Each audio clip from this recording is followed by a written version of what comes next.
do profeta Ezequiel, capítulo de número 37. Quantos acharam, digam amém. A palavra de Deus nos diz assim: a mão do Senhor estava sobre mim, e por seu espírito ele me levou a um vale cheio de ossos.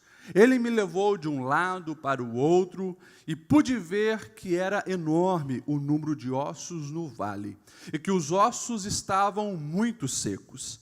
Ele me perguntou: filho do homem, estes ossos poderão tornar a viver? Eu respondi: ó soberano Senhor, tu o sabes. Então ele me disse: profetize a esses ossos e diga-lhes: ossos secos, ouçam a palavra do Senhor. Assim diz o soberano Senhor a estes ossos: farei um espírito entrar em vocês, e vocês terão vida. Porei tendões em vocês, e farei aparecer carne sobre vocês, e o cobrirei com pele. Porei um espírito em vocês, e vocês terão vida. Então vocês saberão que eu sou o Senhor. E eu profetizei, conforme a ordem recebida. Enquanto profetizava, houve um barulho, um som de chocalho, e os ossos se juntaram, osso com osso.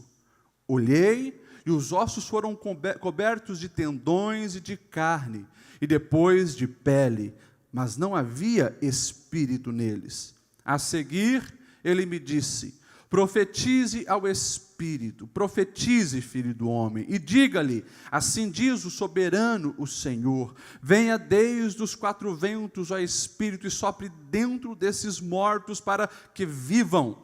Profetizei conforme a ordem recebida, e o Espírito entrou neles. Eles receberam vida e se puseram em pé. Então um exército enorme. Então ele me disse: filho do homem, estes ossos são toda a nação de Israel. Eles dizem: nossos ossos secaram e nossa esperança desvaneceu-se. Fomos exterminados. Por isso profetize e diga-lhes: assim diz o soberano, o Senhor: ó meu povo, eu vou abrir os seus túmulos e fazê-los sair. Trarei vocês de volta à terra de Israel. E quando eu abrir os seus túmulos e o fizer sair, vocês, meu povo, saberão que eu sou o Senhor. Porei o meu espírito em vocês e vocês viverão, e eu os estabelecerei em sua própria terra. Então vocês saberão que eu, Senhor, falei e fiz. Palavra do Senhor. Amém? Você pode se assentar. Convido você a abrir seu coração para ouvir a palavra de Deus. O Senhor já se manifestou aqui neste lugar, através da leitura, de orações, do louvor, e também agora o Senhor fala conosco através da sua palavra. Esse texto é um texto clássico, e esse texto, durante essa semana, veio no meu coração, numa ocasião até inusitada, né? O celular da minha esposa deu um problema, deu um pane, e não conseguia ligar, e daí a gente vai para o Dr. Google, né? E o Dr. Google manda a gente resetar tudo, e a gente reseta. Reseta é aquela expressão aí, né, da era da informática, que é reiniciar. E isso acontece quando trava a tua internet, né? Você vai lá, reinicia o modem. Isso acontece com o teu computador, você reinicia lá. Eu me lembro quando era criança, a antiga CPU, né? Nem sei se ainda tem isso, mas o reinício, o reset, é para justamente ele limpar as memórias caches, né? Assim que dizem, e ele voltar à sua configuração pelo propósito a qual foi construído. Isso é um reset. Quando eu estava olhando esse texto, essa palavra veio também na minha mente. Reset a respeito de vida, reset a respeito da nossa vivência em Deus, reset dos nossos propósitos. De vez em quando a gente está tão carregado, de vez em quando a gente está tão sobrecarregado, confuso e estressado, que nós precisamos de um reset na sua vida. Dá uma olhada para quem está do seu lado, vê se ele está precisando de um reset aí. Mas não precisa falar para ele, tá? Quando nós olhamos a palavra de Deus e a gente começa a ver a vida do profeta Ezequiel, nós vamos ver que Ezequiel ele é chamado para ser um agente de Deus, um profeta de Deus, num momento muito conturbado da história do povo de Deus. Nós vamos ver Ezequiel se levantando como profeta já em cativeiro babilônico. Você conhece mais ou menos a história. Deus permite que Nabucodonosor, o rei da Babilônia, leve esse povo cativo para a Babilônia, para a terra dos caldeus. Sabemos que Ezequiel, ele vai provavelmente ali na segunda leva. O nosso conhecido profeta Daniel já estava há alguns anos lá. E quando Ezequiel vai com ele mais ou menos umas 10.000 pessoas. Ezequiel, ele era de linhagem sacerdotal. Se você for lá no capítulo 1, você vai ver isso. Era alguém que vinha de uma linhagem sacerdotal. A gente não sabe os detalhes da história, se ele já exercia essa função lá em Israel, lá em Jerusalém, mas nós sabemos que agora ali, no cativeiro, estão longe do templo. Sabemos que ali no cativeiro, a função sacerdotal não vai ser exercida na sua totalidade. Então, nós vamos ver Ezequiel sendo levantado como um grande profeta. É interessante que o povo é levado para o cativeiro junto com Ezequiel. Alguns anos se passam, mais ou menos 6 anos se passam, e nesse período que esse povo está cativo, eles ainda não tinham uma esperança de voltar para a sua terra. Por quê? A terra do povo de Deus, Jerusalém, assim podemos dizer, estava intacta. O templo ainda não havia sido destruído. Então Ezequiel está no meio de um povo que eles negavam a realidade que estavam inseridos. Literalmente, eles diziam assim: não, isso que nós estamos vivendo é algo rápido. Logo, logo, Deus vai enviar a solução e nós vamos sair daqui. Sendo que a palavra já havia sido anunciada e por outros profetas que o cativeiro babilônico não era de dias, mas de anos e até décadas. E Ezequiel está no meio daquele povo e o povo negando. E daí você começa a ler o livro do profeta Ezequiel, você vai ver umas palavras muito duras. Você vai ver Ezequiel dando literalmente varada nas pessoas, uma palavra pesada, evidenciando por que aquele povo estava cativo ali. O começo do livro de Daniel é esse, mais ou menos até o capítulo 33, você vai ver isso. E você vai ver algumas coisas extremamente fortes e pesadas acontecendo. Algo que é pouco falado acontece ali no capítulo 24, aonde a própria esposa do profeta, ela morre, e isso com permissão de Deus, para que Deus fizesse, através desse ato que ocorreu, uma ilustração para com o povo. Ezequiel entrega um recado para o povo, vai para casa e à tarde a esposa morre. Quando morre, todo o povo fica apavorado. O que é isso? O que isso significa, Ezequiel? E Deus diz: agora você vai e entrega o recado para o povo, o que significa a morte da sua esposa? E ele diz: olha, assim como aquilo que alegrava os meus dias, aquilo que embelezava a minha vida, aquilo que era a alegria da minha casa, e a expressão é a delícia dos meus olhos, o Senhor vai dizer, assim vai acontecer também com esse povo. O que estava falando? Estava falando que agora, lá, eles não mais também veriam a beleza dos olhos dele, que era o quê? Era o templo. Deus estava literalmente dizendo: eu vou usar a mão de Nabucodonosor para profanar o templo que vocês estavam lá idolatrando praticamente. Forte. A palavra é dura, a palavra é forte que Ezequiel recebe. O povo entende e de fato assim acontece. Vem e acontece toda a destruição de Jerusalém através da mão de Nabucodonosor, e o grande templo de Salomão vem ruínas abaixo. Nesse tempo, o povo que estava no cativeiro se desespera. Aquele povo que achava, não, é só alguns dias que nós vamos ficar aqui, vamos voltar para casa, Deus vai intervir, Deus vai dar uma solução, eles ficam desesperados. sem saber o que fazer. E é interessante que o discurso do profeta muda daí. Deus começa agora não mais usar o profeta para orientar e chamar a atenção do povo e dizer o porquê ele estava sendo punido e que eles mereciam aquilo. Agora a palavra é de consolo.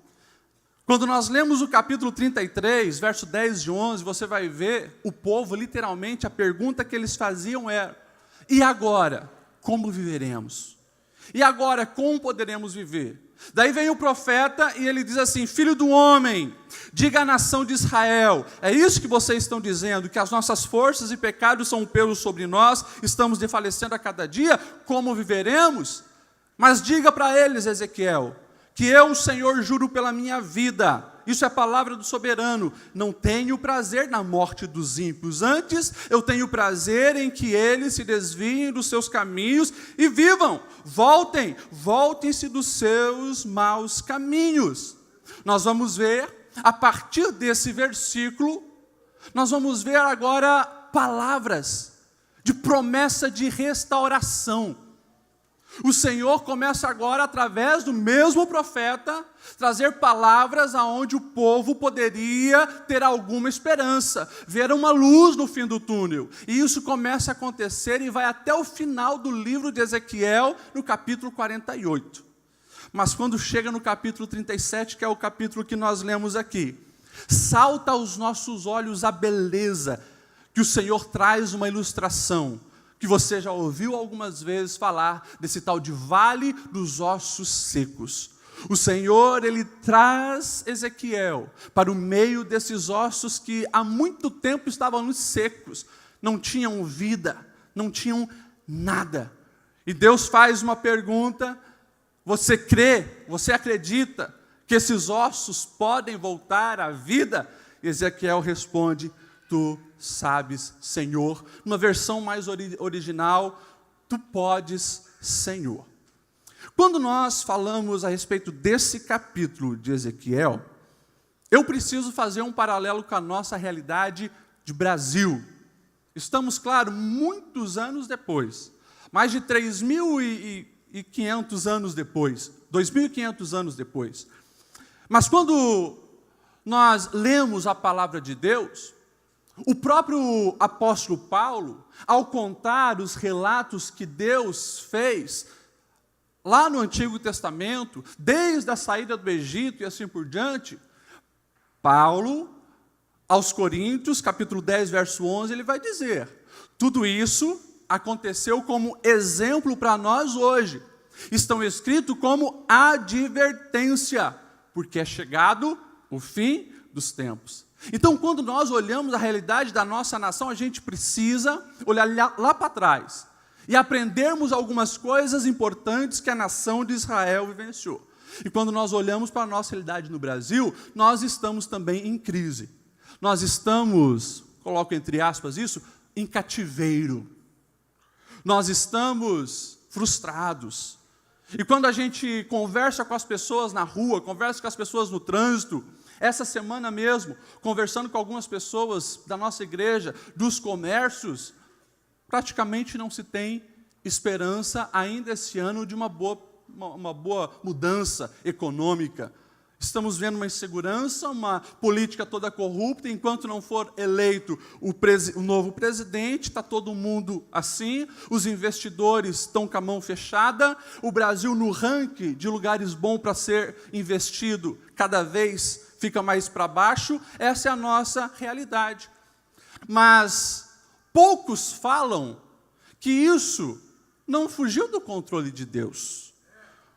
Poucos falam que Deus está, sim, contemplando a nossa crise. Deus sabe do nosso cativeiro, Deus permitiu o nosso cativeiro, e a gente precisa tirar algumas lições dos nossos dias de crise. Porque nós estamos colhendo o que semeamos. Isso é lei, é regra. A gente colhe aquilo que planta. E quando nós olhamos para a nossa nação, nós temos há muitos anos colhido muita imoralidade, corrupção, mentira, engano e assim por diante. E estamos colhendo a consequência.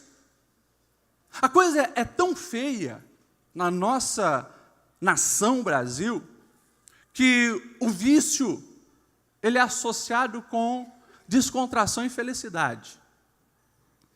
Basta você ligar a televisão, você vai ver 300 propagandas de cerveja.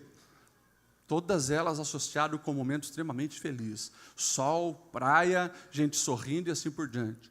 Na verdade, essa semana eu estava ouvindo uma pregação no YouTube, de repente a pregação parou, né, e alguém rindo ali, né, a frase era assim: para toda problemática tem uma solucionática. E tinha um cara, um senhor simpático rindo. Estava ali, né? Mas olha só a semente que é lançada na mente da nossa população. Está com problema? Vai encher a cara.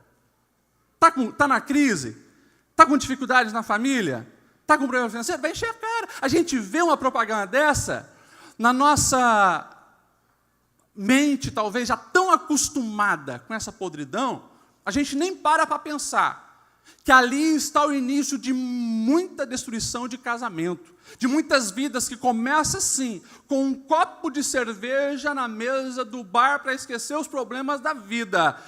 E sempre que tem problema, e problema sempre tem, ele enche mais aquela garrafa, e daqui a pouco é vodka, é cachaça, quando vê, está preso nos vícios, destruiu uma família e assim por diante.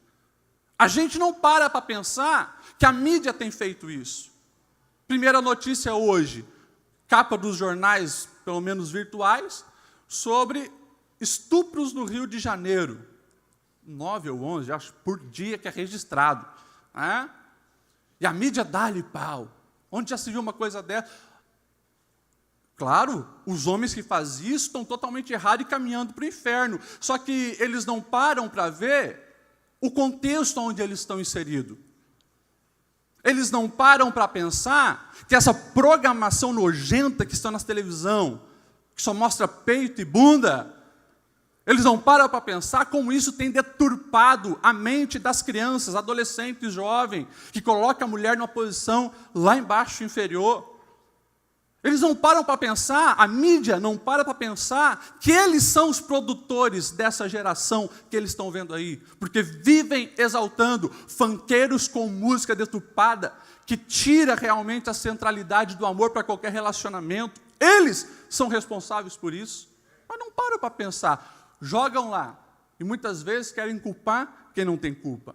Dá uma olhada, ano passado, quem foi eleita a mulher padrão do Brasil, a mulher do ano, uma imoral, que através das suas músicas está o tempo todo incentivando uma sexualidade deturpada. É isso que está acontecendo com a nossa geração, é isso que está acontecendo com a nossa nação. Nas escolas, ideologias satânicas confundindo a mente das nossas crianças. Você acha que nós estamos no cativeiro por acaso? Não. Colhemos aquilo que plantamos. A coisa só não está pior, porque a igreja de Deus ainda está de pé, porque o Senhor da igreja ainda permanece no controle, e os planos dele são esse aqui, de restauração. E diante desse cenário caótico onde nós vivemos, cenário caótico onde nós estamos inseridos, nós precisamos ter pelo menos duas certezas, e é isso que eu quero falar com você nessa noite. Nós precisamos ter, primeiro, a certeza de que o nosso Deus, Ele é especialista em recomeço. Pega na mão de quem está do seu lado e fala isso para ele: Deus é especialista em recomeços. A partir do verso 1, o texto diz: a mão do Senhor estava sobre mim, e por seu Espírito me levou a um vale cheio de ossos. De um lado para o outro, pude ver que era enorme o número desses ossos. E ele então faz a pergunta que eu já falei e repito: filho do homem, estes ossos poderão viver? E eu respondi: ó soberano Senhor, tu sabes. Na versão mais original do hebraico, tu podes. Era enorme a quantidade, a realidade daqueles ossos eram que estavam muito secos, mas essa resposta do profeta é fantástica. Evidencia que, para o nosso Deus, nada é impossível. A situação que parecia jamais ser solucionada, nunca se viu um negócio desse, ossos secos agora voltarem a ter vida, não. Só em Hollywood isso. Mas aqui não. Os projetos de Deus, eles fazem o impossível, porque o nosso Deus é especialista em recomeços. Quando nós olhamos a história do povo de Deus, e até mesmo a história da humanidade, a gente vai ver Deus dando alguns resets. A gente vai ver Deus olhando em Noé, encontrando ali alguém segundo o seu coração. Por mais que a sociedade, a população era perversa, e a gente sabe que vem o dilúvio, e a partir de Noé tem um recomeço. A gente vai ver Deus olhando para Ur dos Caldeus, uma sociedade extremamente avançada para a sua época, uma tecnologia absurda para a sua época. Mas Deus diz, vou dar um reset. Abraão, sai daí, do meio da terra, do meio da parentela, vai para o lugar que eu te mostrarei, serei contigo, farei de ti uma grande nação, um reset a partir de ti. A gente vê os patriarcas vindo, são levados para o cativeiro egípcio, mas chega um momento, Deus diz, um reset. O povo sai do Egito, é liberto por Moisés, e ali inicia uma nova história, com novas leis, com novos propósitos, com novas maneiras de conhecerem o Senhor Todo-Poderoso. Deus olha para algumas coisas dentro do povo de Israel, e Deus diz, isso está precisando de um reset. Deus olha para o sacerdócio de Ofni e Finéias, perversos, adúlteros, enganadores, deturpadores das coisas sagradas na oferta de Deus. Preciso dar um reset. Chama um menino, Samuel, e a partir de Samuel, inicia uma nova história, o sacerdócio. A gente vai ver o tempo todo nos tempos dos juízes isso acontecer. Vem um, depois vem outro, Deus dando resets e nova esperança para o povo. Assim acontece com os reis e assim acontece também agora, no cativeiro babilônio. Deus olha para aquele povo que sofreu e está sofrendo, mas Deus diz, há esperança, esses ossos secos podem voltar a viver. Quando nós olhamos para a palavra, a gente vai ver que não apenas coletivamente que Deus dá um reset. Nós vamos ver que individualmente, ao tratar com cada um, Deus também dá um recomeço. Deus dá uma nova chance, porque Deus é um Deus misericordioso de novas oportunidades. Nós vamos ver o próprio Arão, irmão de Moisés. Arão, não sei se ficou com ciúme de Josué, porque agora Josué e Moisés subiram para receber as tábuas da lei, e antes lá no Egito ele e Moisés é que eram os parceiros e os portas-vozes de Deus. Mas agora ele fica ali embaixo, cuidando do povo. 40 dias e Moisés não desce. E ele permite que o povo ludibriasse-o. Vamos fazer aqui um bezerro de ouro. Nós precisamos de alguma coisa visível e palpável para adorar. E ele permite. Peca de uma maneira lastimável contra Deus. Mas ainda assim, Deus o chama para ser sumo sacerdote do seu povo. Quando nós vamos ver Moisés descendo, indignado com os alaridos, e quando ele chega a ver que não é nem de guerra, e também não é de festa, o que é que está acontecendo, e quando ele chega lá, a coisa está feia, a idolatria está implantada, e ele pega as tábuas que Deus deu para ele, Deus escreveu com os próprios dedos, e ele quebra. Algo que significava uma aliança com Deus. Mas Deus dá uma chance para o próprio Moisés. Moisés, você agora vai lavrar essas tábuas, e você agora vai subir o Sinai com essas pedras, dá uma nova chance de ter o meu conhecimento na mão desse povo. A gente vai vendo história atrás de história. Isso acontece com Sansão, mesmo no fim da vida. Ele pede uma oportunidade para Deus, Deus dá uma oportunidade para cumprir o seu propósito, e cumpre, porque o texto da Sagrada Escritura diz que, e na sua morte, Sansão matou mais do que durante todo o período em que viveu.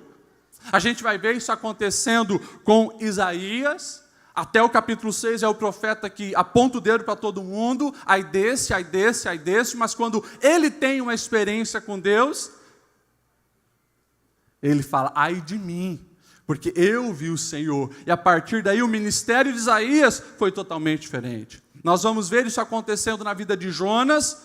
O profeta fujão, desobedece, em vez de ir para Nínive, vai para Tarsis, vai para a Espanha, um outro lugar, um outro lado, mas Deus trata com ele, e lá no ventre do peixe ele se converte. Ele diz, eu vou fazer o que o Senhor mandou. Mesmo contra a vontade dele, vai para Nínive e prega a palavra. No Novo Testamento nós vamos ver a história clássica, a parábola do filho pródigo. Nós vamos ver Deus, representado ali pela figura do pai, recebendo de volta o filho que foi, esbanjou tudo, o desrespeitou, e colocando ele numa posição de honra, lugar de filho. Nós vamos ver isso acontecendo na prática no Novo Testamento, na vida de Pedro. Nega o Senhor Jesus 3 vezes, mas o Senhor vai lá para a margem do mar da Galileia, chama Pedro, ele vem, e ali o Senhor pergunta 3 vezes se ele o amava, porque queria perdoar, porque ele negou 3 vezes, e todas as vezes, Pedro, apacenta as minhas ovelhas. Você está comigo, eu tenho planos para você, você continua fazendo parte do meu time. Se a gente olhar a palavra, a gente vai ver que Deus sempre dá um recomeço. E quando nós olhamos as histórias do Antigo Testamento, do Novo Testamento, quando nós paramos para observar os recomeços de Deus na vida do seu povo, nós vamos ver algo muito interessante. Que muitas vezes o reset, muitas vezes a reviravolta, vem justamente depois de circunstância totalmente negativa. Nós vamos olhar para os patriarcas e nós vamos ver lá José. Ele só assume o governo do Egito depois que ele é caluniado e preso. Mas depois da prisão, ele é colocado em lugar de honra. Nós vamos ver que o próprio Davi, durante muitos anos ficou fugindo, mesmo tendo recebido a promessa, fugindo de Saul e se escondendo. Mas depois a bênção chega, assume o trono. Nós vamos ver Daniel ainda adolescente, ele indo para a morte junto com os outros sábios, sem nem saber por quê, porque ninguém conseguia falar e interpretar o sonho do rei. Até que ele busca orientação ao Senhor, Deus dá a revelação para ele, e ele é colocado em posição de destaque. Lá depois de alguns anos, mais de 70 anos, um idoso agora, Daniel é jogado na cova dos leões, porque armaram para cima dele. Mas depois da cova, ele é colocado em um lugar de destaque acima de todos os outros, e se torna o governador da Babilônia. Quando eu olho para isso, eu preciso olhar para a minha vida. E eu preciso enxergar que Deus, assim como em toda a sua história, Ele deu oportunidade de recomeço, Ele também, muitas vezes, precisa fazer esse recomeço na minha vida, na minha história. Nós, muitas vezes, precisamos desse reset em nós e sobre nós. Pastor Lediel, como que eu sei se eu preciso disso? É muito simples. Você está se sentindo como um osso seco em alguma área da sua vida? A tua vida espiritual está igual a um osso seco? Você nem na igreja, na hora de um louvor abençoado como esse que nós cantamos, aleluia, você não sentiu nada? Tem alguma coisa errada contigo. Está seco. Quem sabe você está aqui toda semana, mas apenas porque virou um religioso e bate carteirinha no templo da Assembleia de Deus. Tem alguma coisa errada precisando de vida. O teu casamento perdeu o brilho, você não tem mais prazer, mais alegria de estar em casa, está dormindo separado do seu cônjuge, um no sofá, outro na cama, ou um num quarto, outro no outro. Esse casamento é osso seco. Os filhos estão rebeldes, não te ouvem mais, o relacionamento entre pai e filho está um caos. Isso é osso seco. Você perdeu o prazer de ir para a empresa trabalhar, isso é um fardo em cima de você. Toda segunda-feira é aquele peso, igual as pessoas do mundo, parece segunda-feira é aquele caos. Está osso seco.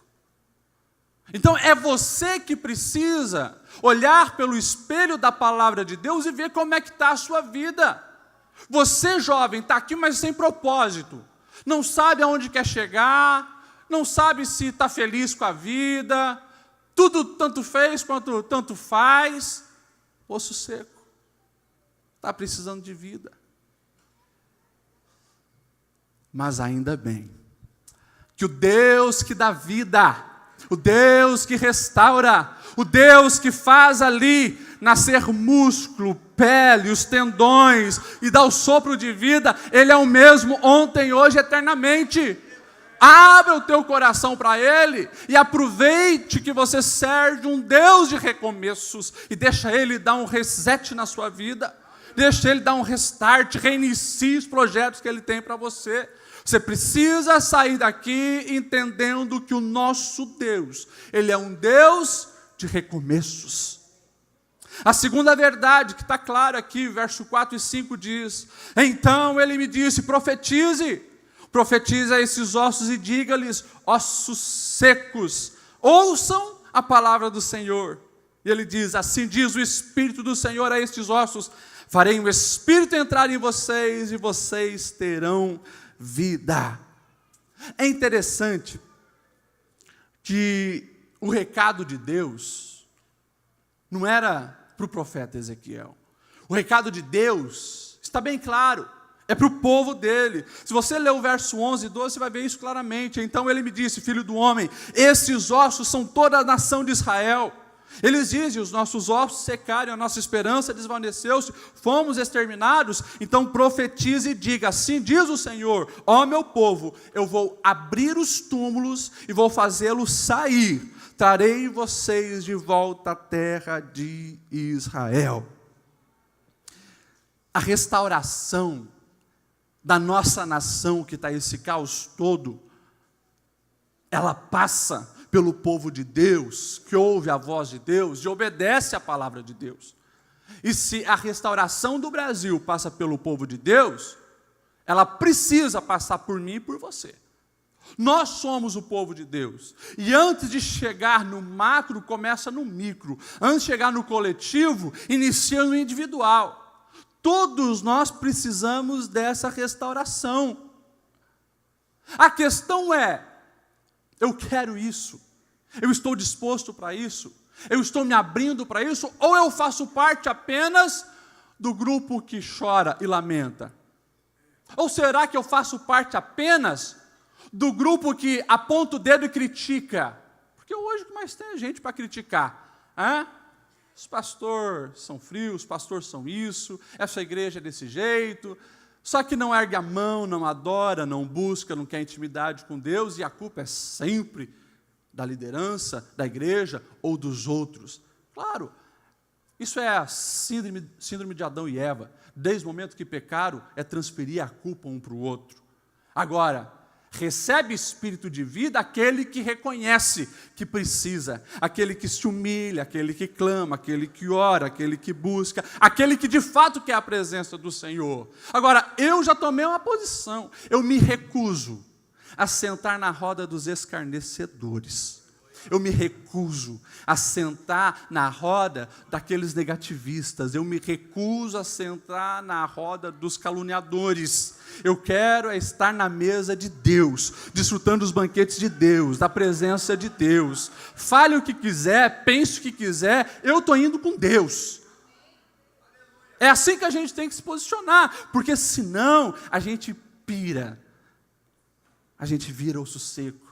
A vida perde o sentido, a vida perde o valor, e a promessa que Ele tem para nós de vida em abundância, cai. Pastor Lediel, como então que nós fazemos isso? E a segunda verdade é essa: nós precisamos estar pronto para esse novo tempo que Deus tem para nós. Como que nós fazemos isso? Está aqui o texto, olha o que diz para os ossos secos: ossos secos, ouçam a palavra do Senhor. A mudança que nós precisamos começa com a palavra. Por quê? A palavra é o que mostra o caminho certo, a palavra é que evidencia o caminho errado, a palavra é que nos dá discernimento, a palavra é que faz a diferença. Todas as histórias da Bíblia você vai ver a centralidade na palavra, está lá. Josué com um grande desafio agora, pegar o bastão de Moisés e levar o povo à terra prometida. Deus, como que eu vou fazer isso? Resposta, está lá em Josué capítulo 1, verso 8. Não deixe de falar as palavras do livro da lei. Medite nele de dia e noite. Para quê? Para que você cumpra fielmente tudo que está escrito, a obediência. Só então seus caminhos prosperarão e serás bem-sucedido. Quer o sucesso? Palavra. Quer alcançar a vitória? Palavra. Quer saber qual os métodos que Deus vai usar para te conduzir a cumprir os planos que Ele tem para você? Palavra. Paulo, ele tira alguns momentos para orientar o jovem Timóteo, lá na igreja primitiva, há 2000 anos atrás, a respeito disso. E ele diz assim, 2 Timóteo 3, 14 a 17, quanto a você, Timóteo, você permaneça nas coisas que aprendeu e das quais você já tem convicção, pois você sabe de onde que veio, porque desde criança você conhece as sagradas escrituras. O que elas fazem? Elas são capazes de torná-lo sábio para a salvação, mediante a fé em Cristo Jesus. Toda escritura é inspirada por Deus, útil para o ensino, para a repreensão, para a correção, para a instrução na justiça, para que o homem de Deus seja apto e plenamente preparado para toda boa obra. Está aqui. Um jovem neófito, um jovem que queria chegar em algum lugar, que queria ser usado por Deus, mas numa sociedade onde desprezavam a idade dele, Paulo dá um alicerce, meu amigo, jovem Timóteo, meu filho na fé, palavra, seja guiado pela palavra. E daí hoje nós estamos vendo uma geração de jovens frustrados, jovens infelizes, jovens esforçados porque estão dando o couro, para ter uma boa formação, para falar alguns idiomas, para tentar ser alguém na vida e não consegue, sabe por quê? Porque você tem negligenciado a palavra, você tem dado ouvido para muitas outras vozes, guru disso, guru daquilo, o youtuber aqui, o sei lá o que ali, e está esquecendo do Criador da vida, que sabe aonde você deve chegar e já mostrou todos os caminhos. É você querer ouvir, é você guardar no coração, é você praticar e é você desfrutar das promessas que isso vai te dar. Palavra. E eu vou correr porque o tempo está indo e a sequência diz assim: farei o Espírito entrar em vocês e vocês terão vida. Palavra, Espírito. Palavra, Espírito. Conhecer a palavra, se alimentar da palavra, ter uma mente guiada pela palavra e ser cheio do Espírito. É o nosso beabá. É aquilo que desde o início do Evangelho é pregado e continua sendo a verdade. O próprio Jesus, ele deixa bem claro ao criticar os fariseus: errais por não conhecer as Escrituras e nem o poder de Deus. É o Espírito que dá vida. E é interessante que o texto de Ezequiel, ele evidencia de uma maneira fantástica esse processo de restauração. E eu profetizei conforme a ordem recebida. Enquanto eu profetizava, houve um barulho, um som como de chocalho, e os ossos se juntaram osso com osso. Eu fico imaginando essa cena, né? Não sei quantos ossos tem o nosso corpo, mas é bastante, né? Mais de centenas. Você imagine osso por osso, encontrando o seu lugar. Não é numa pessoa que estava ali. O texto deixa bem claro, era uma enorme multidão, como que um exército. Foi aquele barulho. Mas o texto diz que os ossos se juntaram. Mas tinha vida, sim ou não? Não. Os ossos se juntaram, mas ainda não tinha vida. Ou seja, igreja não pode ser ajuntamento de pessoas. Se não tem a vida do Espírito, não adianta. Não adianta você sempre estar andando junto com um crente. Você precisa ser crente, estar cheio do Espírito, porque senão é osso. Está junto. Já não é um osso separado, é um osso junto. Mas ele não recebeu a vida. É o processo. O texto continua. Né? Eu olhei e os ossos foram cobertos de tendões e carnes. Olha só.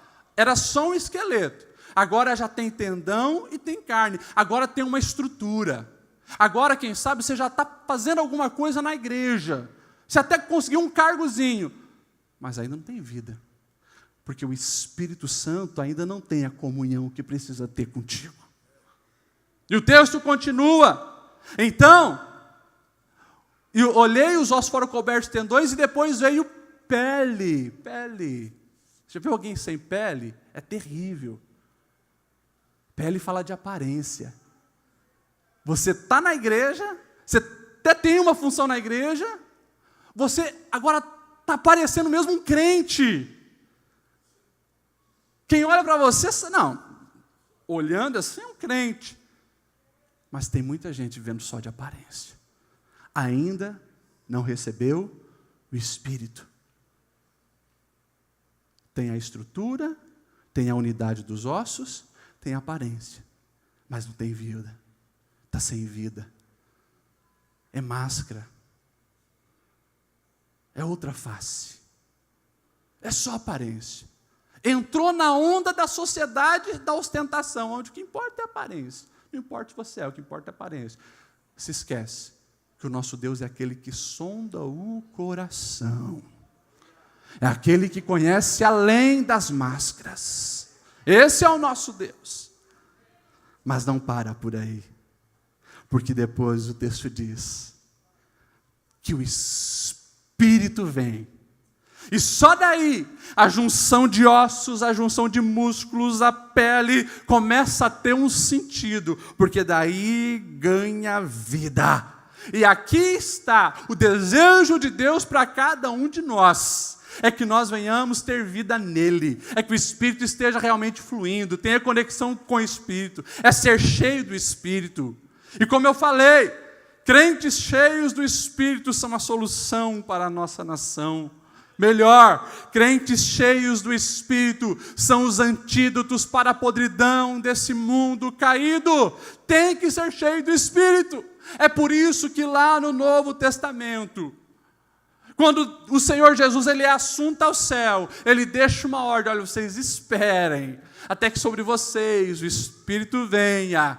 E ele diz: mas receberão poder, quando o Espírito Santo descer sobre vós. E daí sim, serão minhas testemunhas. A gente precisa desejar o Espírito.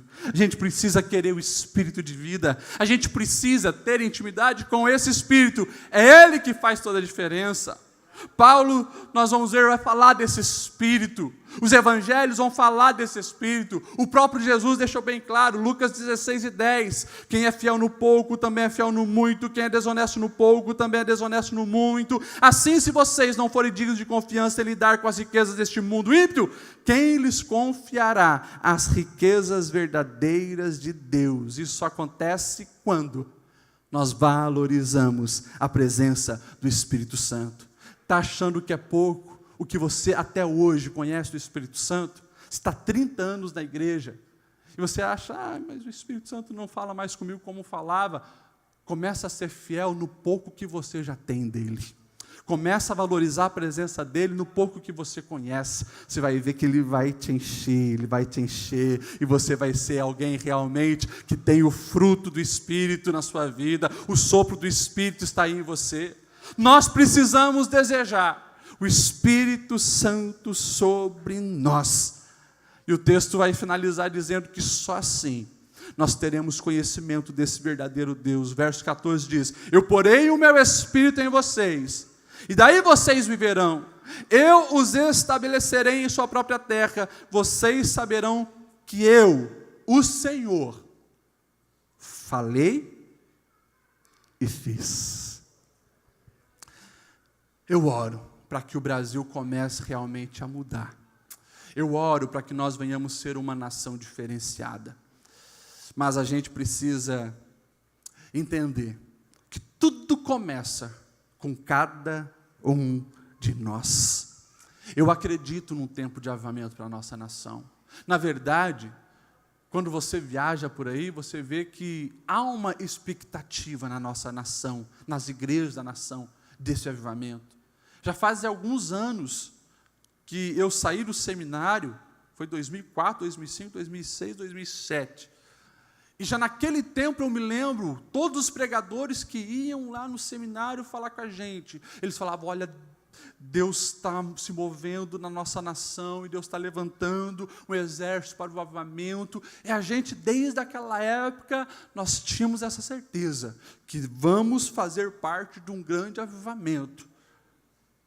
E às vezes eu pergunto, por que não aconteceu, Senhor? O que está faltando? Eu preciso olhar para mim, Lediel, o que está faltando na minha vida? Você precisa olhar para você, porque a profecia saiu o tempo todo dizendo que Ele vem sarar a terra, vem curar a terra. A gente precisa voltar para o beabá, a gente precisa começar a amar a palavra e amar a presença do Espírito Santo.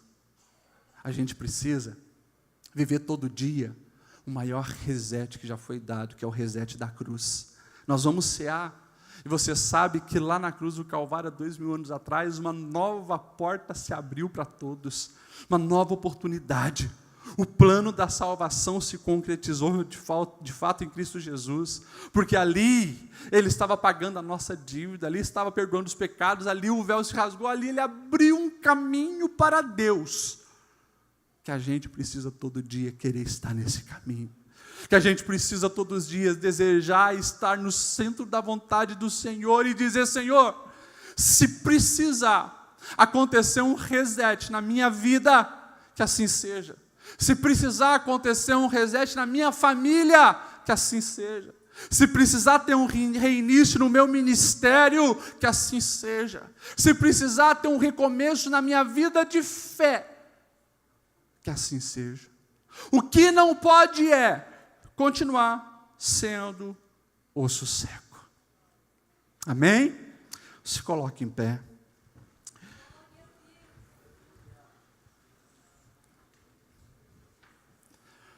Você vai dar a mão para quem está do seu lado nesse momento. Você ouviu essa palavra, o Senhor falou contigo, assim como o Senhor tem falado comigo. Porque há um chamado para um novo tempo para cada um de nós. O vento do Espírito precisa soprar em nós. Você ouviu essa palavra e você está precisando de um reset na sua vida com Deus. Nós vamos orar, feche os seus olhos, comece a orar. Pastor Cleito estará orando com toda a igreja. Feche os seus olhos, comece a falar com Deus. Ore por si, ore pela igreja. Busque essa direção do Espírito Santo. Senhor Deus e Pai, depois desta palavra que veio do Teu coração para o nosso coração, nós queremos reconhecer, ó Deus, que precisamos ainda mais da presença do Teu Espírito Santo. Agora, Senhor, como igreja, estamos com as nossas mãos dadas, em uma só voz, clamando a Ti, dizendo: reconhecemos as nossas falhas, reconhecemos sim as nossas fraquezas, Deus, reconhecemos sim as nossas falibilidades, e reconhecemos também que o Senhor pode sim transformar a nossa vida, assim como o Senhor restaurou aquele vale de ossos, soprando vida onde não havia vida. Que esta noite, Senhor, possamos ser alvos desta ação, que o Teu Espírito Santo venha sobre nós, gerando vida nas nossas palavras, gerando vida nas nossas ações, gerando vida nas nossas atitudes. Deus, nós queremos ser uma igreja relevante na nossa cidade. Estamos inseridos Sim, ó Deus, em meio a uma geração tão corrompida, tão falida, mas nós somos sabedores que com a ajuda do Teu Espírito Santo vamos fazer a diferença. Deus, que esta noite possamos voltar para as nossas casas na certeza e na convicção de que o Senhor falou aos nossos corações. Não queremos ser mais ossos secos, mas queremos ser representantes Teu nesta cidade de Blumenau. Aqui existe um povo que está clamando nesta hora, e eu te convido, meu irmão, a levantar a sua voz. Por 30 segundos ore mais, por 30 segundos fale mais, expresse a Deus agora a sua miserabilidade e diga: se o Senhor não for conosco, nós não avançaremos. Se o Senhor não for conosco, nós não fazemos nada. Sopra, Espírito de Deus, sopra, Espírito de Deus, vida nesta igreja, vida nos ministérios, vida, Senhor, nesta membresia, que ao andarmos pelas ruas da nossa cidade, o Teu Espírito ande conosco, que ao colocarmos os pés no bairro aonde residimos, que o Teu Espírito se faça presente lá. Nós aceitamos, ó Deus, este compromisso de fazer a diferença. Usa-nos, levanta-nos para fazer a diferença nesta geração. É o que nós oramos em nome de Jesus. E se você crê nisso, diga amém.